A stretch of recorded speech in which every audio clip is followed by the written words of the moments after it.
We've been talking about our Better Brains by Design initiative. It's an initiative. We do workshops and seminars, and we have a series of books on each of these. And one of the things that that is important about the whole Better Brains by Design initiative is that it's leading ultimately towards asking everybody who reads it to participate, to build and design a strategic plan for themselves that will help them build better brains for themselves. So I just want to talk a little bit about strategic plans and why we think this is important. The idea is that it's one thing to know what to do. It's quite another thing to actually sit down and do it. You have to be very mindful, intelligent, systematic about the approach.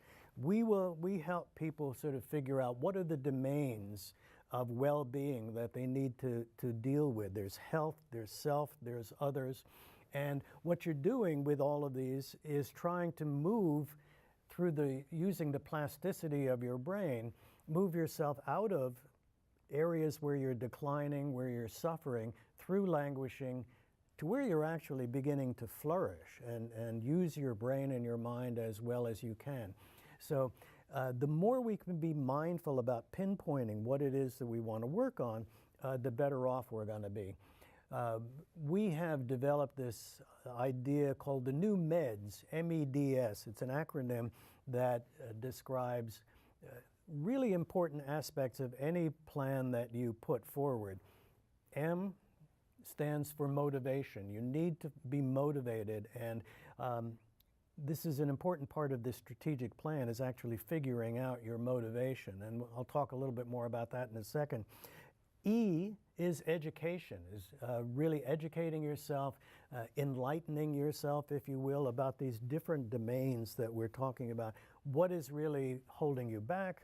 What can you do to keep you moving forward to actually change your brain in ways that will make it healthier and better in terms of your own self-development and dealing with other people? D, there are actually 3 Ds: the desire, design, and then actually doing.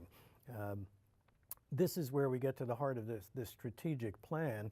It's one thing to be motivated, another to be educated, but unless you really design a specific plan to go out and do it, it's like New Year's resolutions. We say we're going to do them with the best of intentions, but then it kind of fritters away unless you really get down to doing it. The S on MEDS is sustain. These are long-term projects. You can't build better brains just by taking a magic bullet. Unfortunately, I mean a magic pill. If it comes along, we will tell you, we promise. But it actually takes a little bit more time than that. So the new MEDS approach. So one of the things that we do with a strategy, we were borrowing from basic strategic planning in the business world. When you're faced with something like building better brains, this is an enormous project and it's a little bit overwhelming. So you have to go through chunking, we call it, where you chunk the big idea down into smaller bite-sized pieces that you can actually work on.